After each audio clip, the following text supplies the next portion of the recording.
Hi there, I'm James Osborne, the co-founder of the Recruitment Network, and welcome to Recruitment TV. The place where we bring you the conversations, the ideas and insights shaping the future of recruitment right now. In each episode, we'll go behind the scenes with leaders building exceptional recruitment businesses, uncovering the decisions, the challenges and the strategies that are driving real growth. Recruitment TV explores the people and ideas moving the industry forward right now. Brought to you by the Recruitment Network, we're here to share the knowledge, experiences and inspiration that help recruitment businesses succeed in today's evolving world. So let's get started with this episode of Recruitment TV. Fantastic stuff. So this season, we're holding a bit of a sort of a podcast theme around our theme of super agencies, something we've been talking a lot about across the recruitment sector at the moment. For those of you not familiar with that expression, a super agency to me is an organization, a recruitment business that's leaner, it's a more profitable recruitment company. It focuses on measuring different parts of performance within their business. So looking at more around conversion, net contribution, cash generation, all those sort of good stuff. It uses technology, maybe AI, certainly data, to help make their decisions and how they can automate some of their manual processes. And more than anything, I suppose, fairly critically, it's more than just being a recruitment company that fills jobs. It's a recruitment company that's partnering with their market, partnering with their customers to be strategic partners, for that matter as well. So we're running these sessions and these series as an opportunity to talk to different experts in the marketplace about what does a super agency look like from their perspective, and how you as a listener, you as a recruitment business leader, can take on board some of those ideas into your own business as well.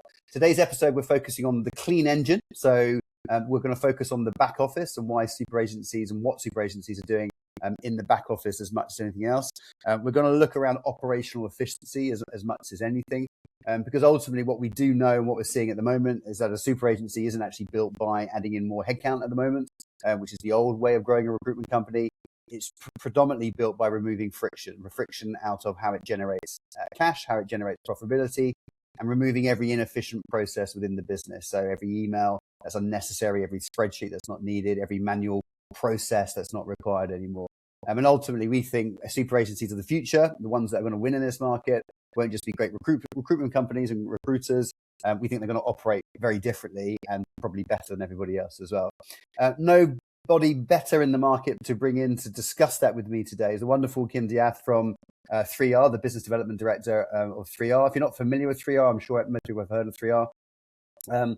They work with recruitment organizations and help them scale multi-million pound businesses, focusing predominantly on reliable funding and also back office technology as well. So Kim, firstly, how are you? Lovely to see you as always. I know you're getting ready for your holiday, so probably this is the last thing you want to do today, but welcome to the podcast today. This is exactly what I want to be doing before I go on holiday, James. No, thank you. Great intro as well. Really interesting topic and something that we're, passionately involved with day to day and have been for many years now. I think I've been with the business since we began and working with customers 12 years ago. Still working with a lot of those customers now, and the evolution of those businesses throughout the years really has taken a shift in the last couple of years, in reaction to market conditions. The changes that we're sort of seeing in the marketplace and around the world really have had an impact on agencies and how they do things. So yeah, very happy to share our kind of thoughts and experiences of how agencies are running really clean and efficient back office processes, Fantastic. that are designed for growth. Really, that's what it's all about, right? So, well, it is. It's interesting, isn't it? Because I mean, the market is still obsessed and focused on growth, which is great. So, I think we had a period of stagnation, let's call it, or flatlining, where people are more obsessed about surviving, I suppose, than sort of thriving. But that's all gone away now, predominantly, not everywhere, but predominantly.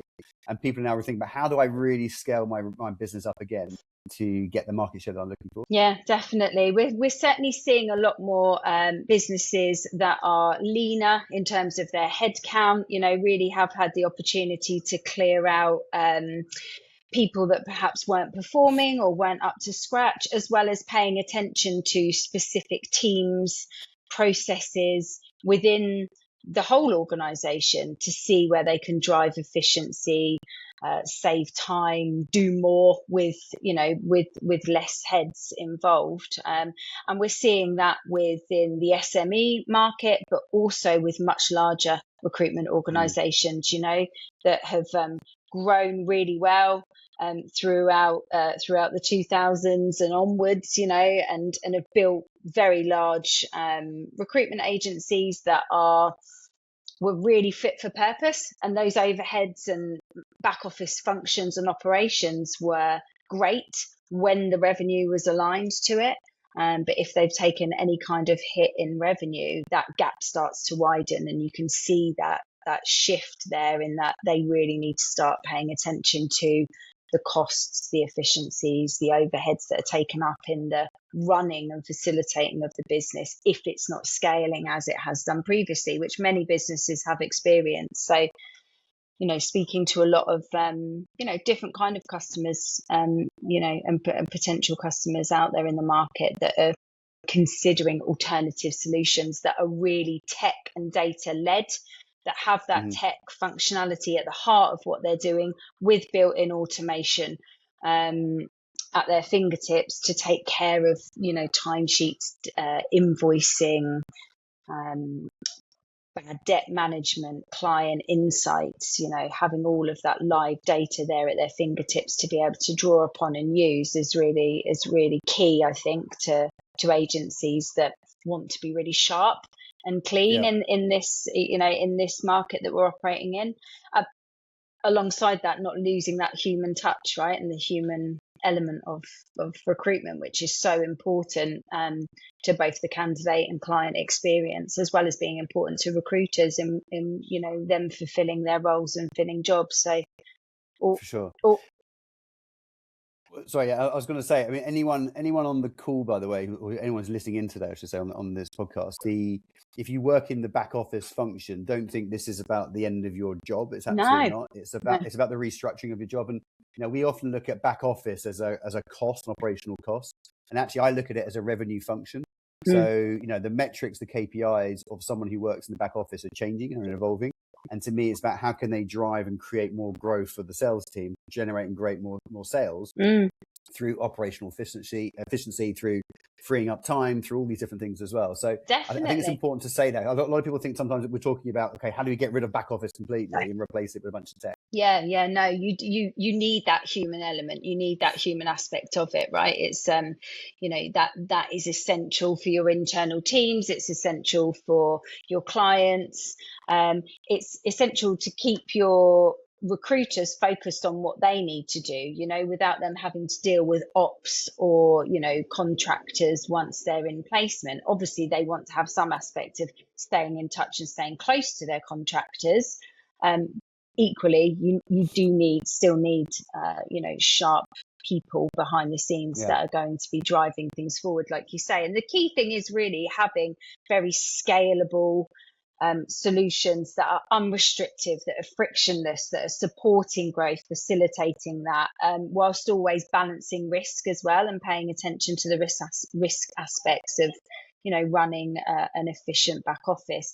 And those back office teams will be really instrumental in ensuring there's no reputational damage, right? And the reputation is very important to them, and to then therefore them winning new business. I suppose that's what you're talking about in terms of, or an aspect of what you're talking about in terms of them supporting and having, Yeah, it's interesting. I did an exercise with a large recruitment business a number of years ago where we basically went out to all their back office staff and asked them basically what value do you add to the bottom line of the business, because we wanted to create a commission structure for their back office staff.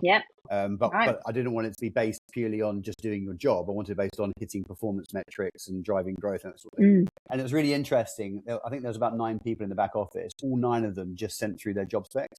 And basically what we established was all these back office staff had no idea about the impact they made to the bottom line. So therefore they didn't really think about it like that.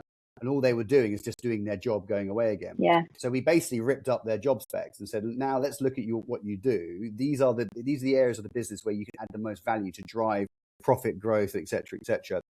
and we're going to reward you on that in a commission structure. And it completely changed their behaviors. It was fantastic. Yeah. Absolutely superb. So I think to me, it's very much about how do we ensure that everybody in the business is adding value to the bottom line, not just doing their job, which I think is a big part of it. Really, really interesting exercise that to do, isn't it? You know, giving them that bigger picture view, or just the awareness that they didn't know about it, and they weren't aware of the impact that they have in the, the overall running of a business. So yeah. Really. And now they can go on the Ibiza trips as well with Kim and that type of stuff.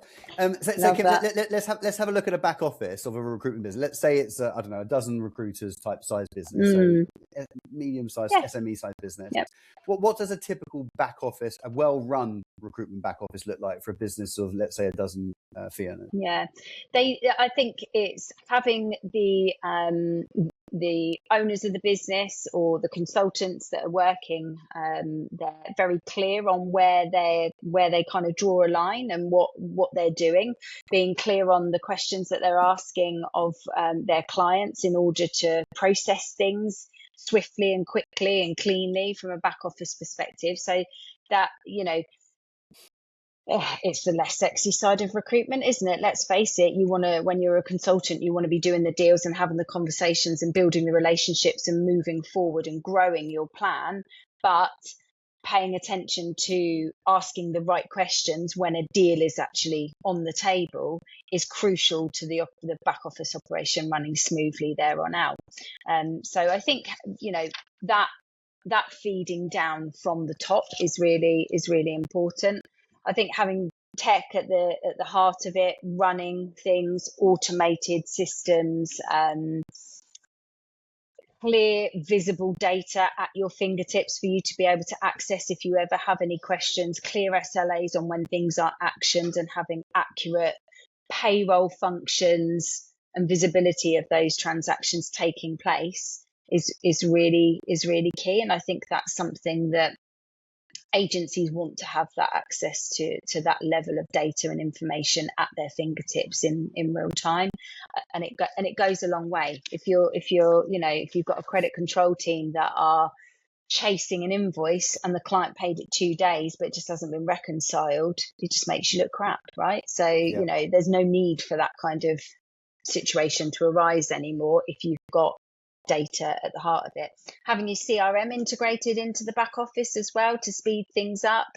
No double keying of data and information. That's something that we're seeing more and more agencies wanting.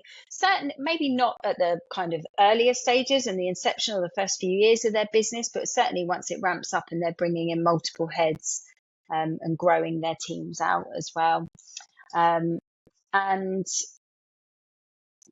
not forgetting to be people running alongside it and be partnering with solutions providers that are ex-recruiters that have experience, that have got your back and are interested in you actually scaling and growing your business, not just a sales rep who's trying to close their own deal on the phone to you. So I think partnering with the right kind of people to facilitate and grow with is key as well.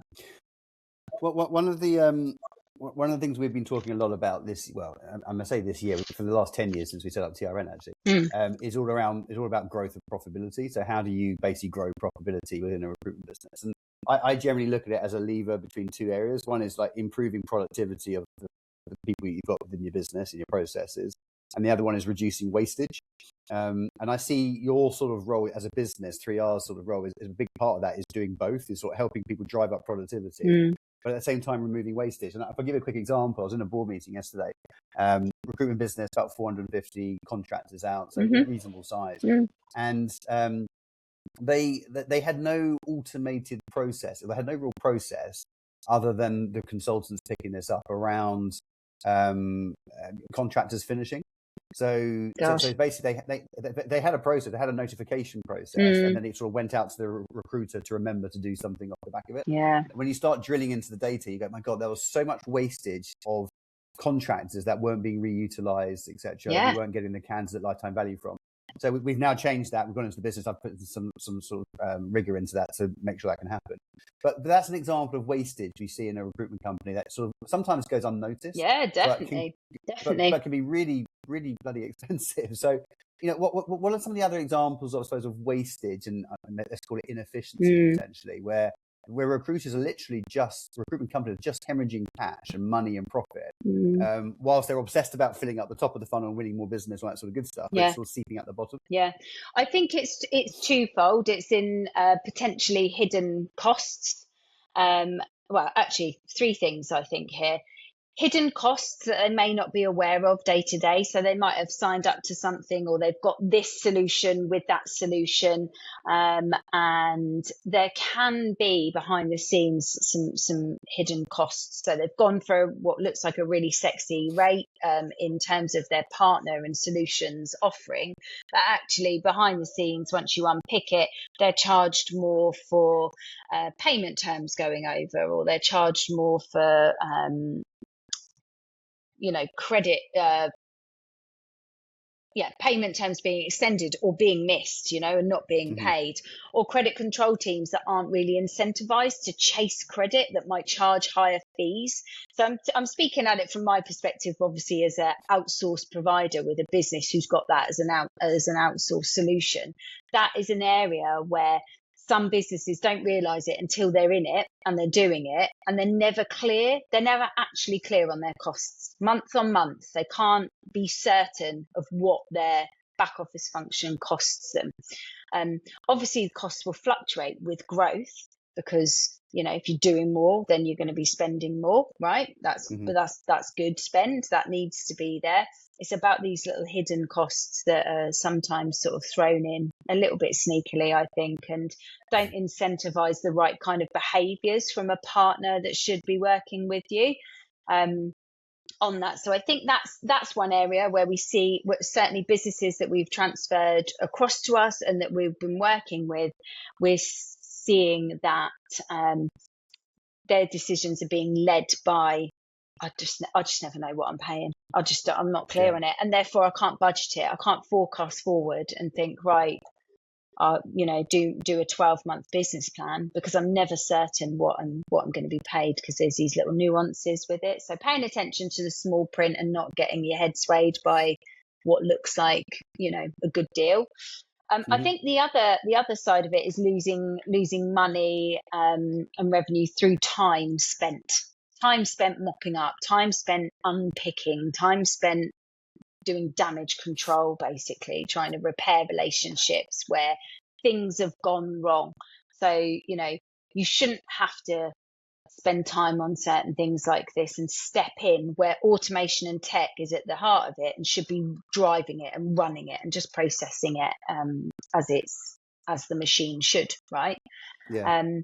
So the damage control of having to step in and repair maybe client relationships or contractor relationships if there's been a problem with their pay, or they haven't been paid as they're attended, or there's an expired PO and no one knew about it and no one bothered to flag it to anyone and chase it up. Those kinds of things that can delay the process of a back office function, which is paying your workers quickly and accurately every time so that they are really happy to be working for you and not going to another agency over here, that you're paying them fast and quickly and accurately is crucial. And I think businesses can really lose money on the time spent in repairing and doing that damage control throughout. And that's a clear metric, isn't it, of success when you start looking at Net Promoter Score, repeat business, referrals, recommendations from your candidates to other candidates, etc. All these things are clear, measurable KPIs or metrics that hit the bottom line performance that are directly related to the performance of your back office. To the operation of you running your business and growing it. Definitely. And then the other thing I think that in talking to agencies that we're seeing is just having maybe slightly outdated, pulled together different solutions. This bit this bit of tech does this bit over here. This bit does. I've got a timesheet portal here. I've got a invoicing function over here. I've got a spreadsheet here that needs manual intervention and update. And I think there's a lot of time and money wasted in those areas in keeping those bits and bobs going, when there doesn't need to be necessarily anymore, when there are, platforms that can do that full end-to-end process, taking care of the risk aspect of it as well, and the risk monitoring, your exposure alongside that.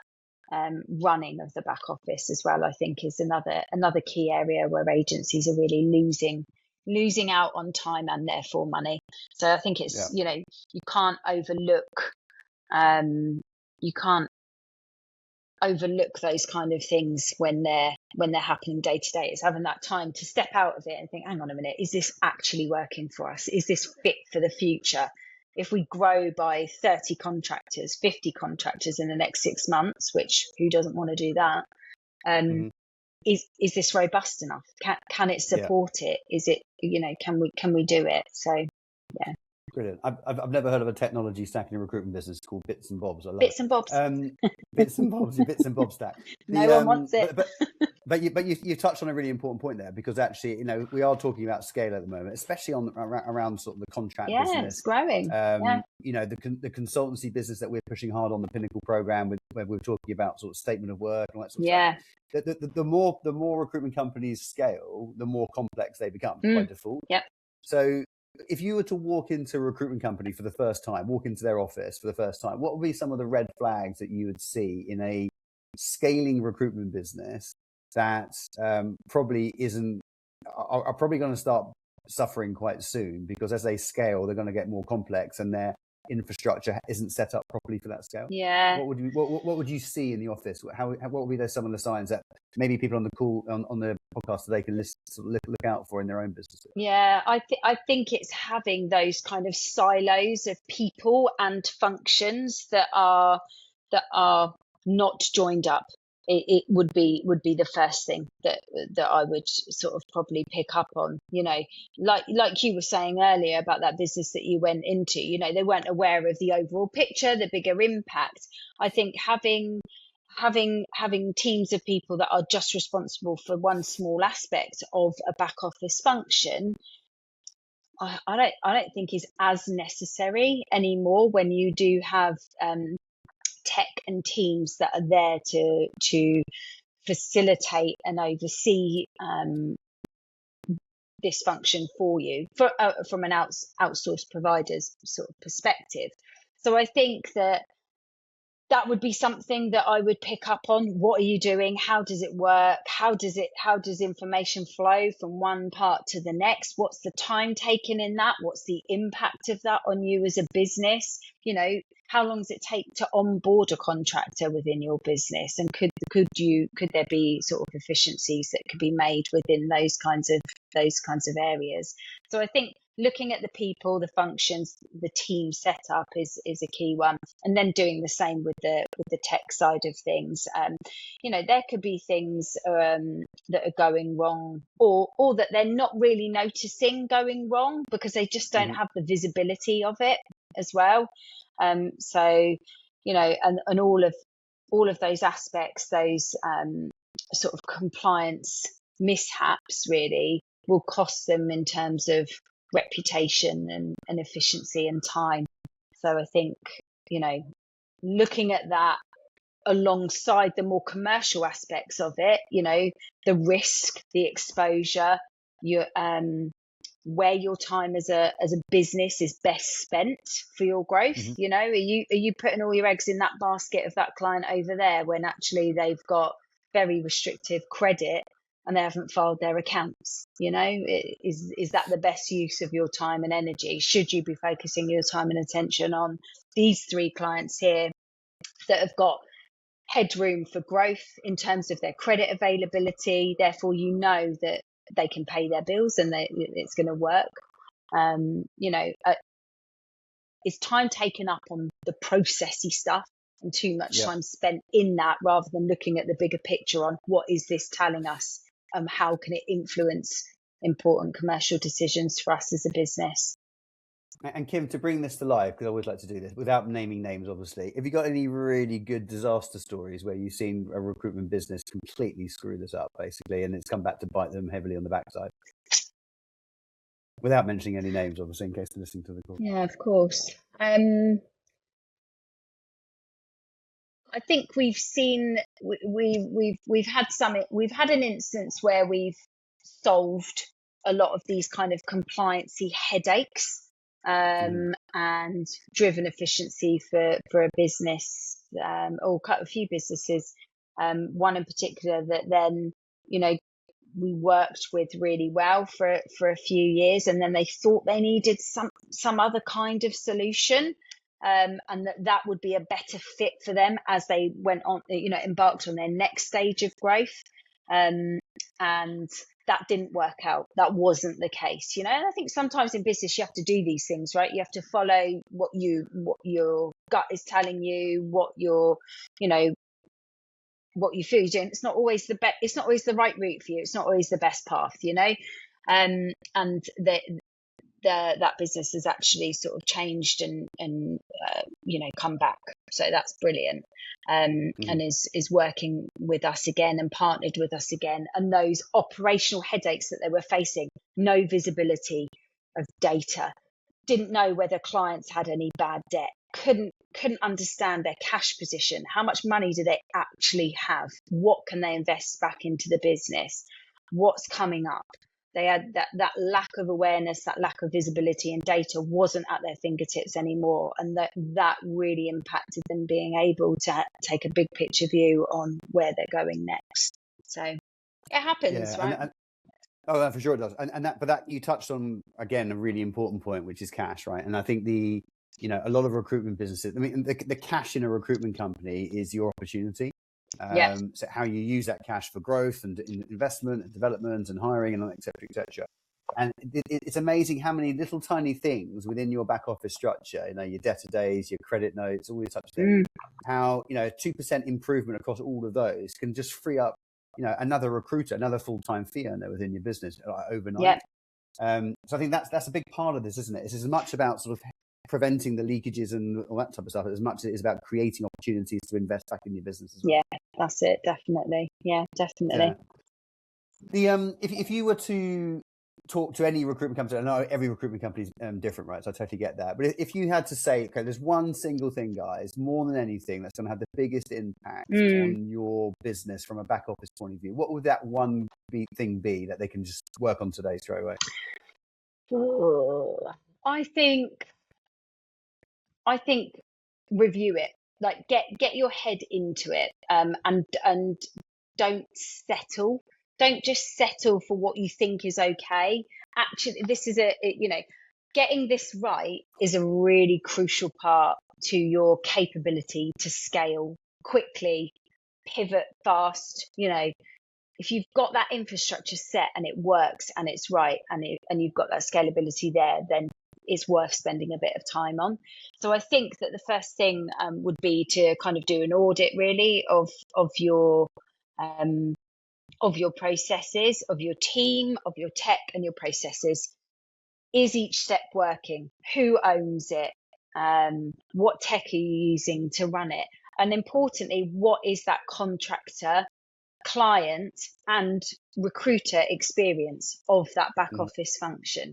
That is what will help you commercially in the future. If you can keep your contractors happy, pay them when they expect it with clear information for them, they're going to be happy. They're going to want to continue to work for you. If you can pay them fast as well, not have to rely on extended payment terms and that kind of thing in order to grow and scale. So you want the internal experience for your recruiters as well to be good and be sharp, and then to have people to lean on as and when they need it internally and from an outsourced provider perspective as well. And all importantly, that client experience has got to be really sharp and hot, right? You want them to want to deal with you, not face friction, not face inconsistencies, not have incorrect information. Outsource. We see a lot of businesses kind of trying to, and I understand why, right? Margins will be squashed, or along the way. So I get why these things are explored, but we see that it's a problem for a lot of agencies where they outsource certain aspects of back office function overseas, for example, and then we see examples of that really not working and having a detrimental effect to their reputation and their relationship with their clients as well. So, I think just do an audit, basically. Do an audit. How's it work? Who owns it? Who's doing what? And where could it be better? And then, speaking to sort of, experts and people within the industry that can support with that. I know you work very closely with a lot of agencies on these kind of things, so.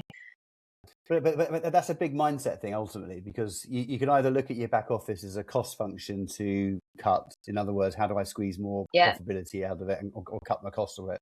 Or you go, actually, my back office function could be a generator of new leads, new referrals, new candidates, repeat business, increased customer candidate lifetime value, etc., etc. So you can almost build this beautiful dashboard of performance, which is related purely to the back office functionality working. So rather than looking at cutting costs, I would look at how do we invest in that back office to grow it so it drives sales and drives profitability at the bottom line. So that's a mindset thing, I think, isn't it? It's a mindset thing, or it's an awareness thing. They might not be aware that that's another way of looking at it. And viewing it, and like you say, incentivizing it along the way, and using data, using insights to really help drive forward the strategic goals of the company. So it's definitely, if businesses aren't doing that, they're missing the trick there. So that'd be the thing to pay attention to quickly, I would say. No, for sure. Kim, I'm going to round things off. I just want to get your perspective on the market just generally, because obviously you work across lots of different recruitment businesses and obviously you see their data, I presume. So what are you sort of generally seeing across the market? Is it good? Is it bad? Is it ugly? Is it going in the right direction? What are some of the trends that you're seeing at 3R? So we work closely with STEM SMEs mostly, and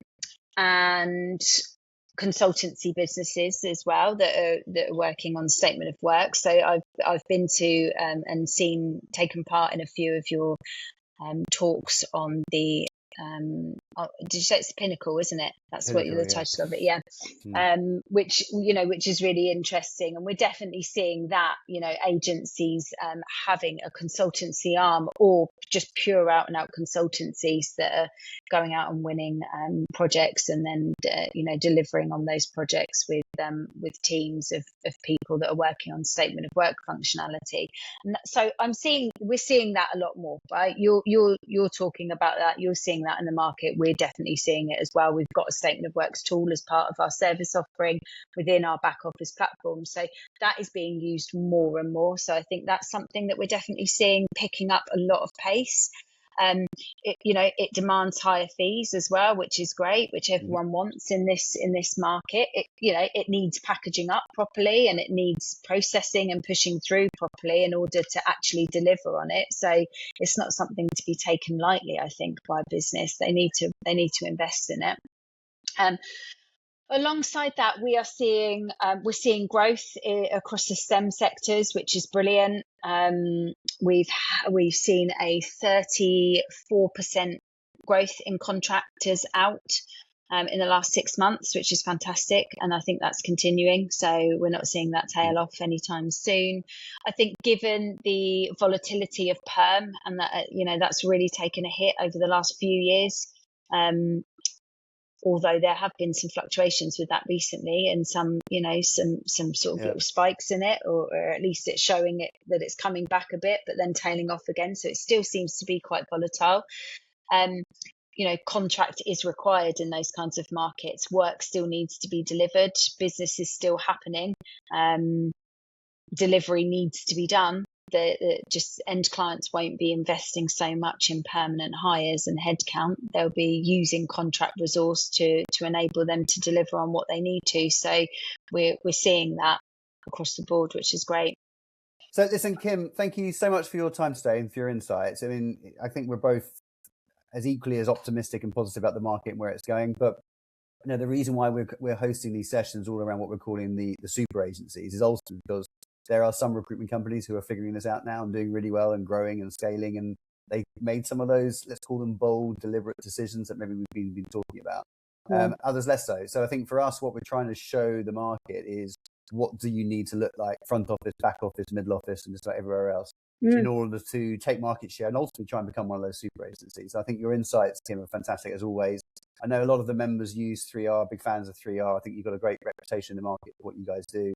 And I think, quite rightly so, you're growing very well at the moment because people are seeing the impact that you can make to their back office and how that impacts their front office and their profitability and their bottom line stuff. So, Kim, really, really appreciate your time today. Thank you as always. Great to see you. Thank you. Have a lovely holiday when it arrives.